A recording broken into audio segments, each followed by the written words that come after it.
Sebanyak 46 travel biro haji dan umroh telah terdaftar sampai dengan akhir Desember 2019.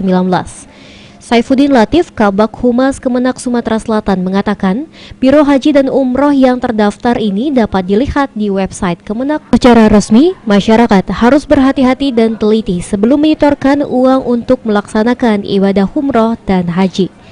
Berstatus dia travel yang legal untuk melakukan operasional di wilayah Sumatera Selatan. Dan dari data kita per hari ini yang resmi atau yang legal itu sebanyak 46 travel gitu ya. Jadi ada 46 travel.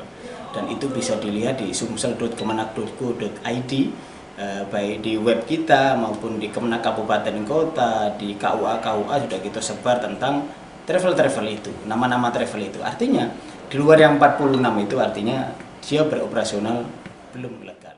Dengan maraknya biotravel yang masih belum terdaftar, masyarakat harus cerdas memilih agar aksi penipuan yang sering terjadi dapat dicegah dengan selalu melakukan koordinasi bersama Kemenak Sumatera Selatan.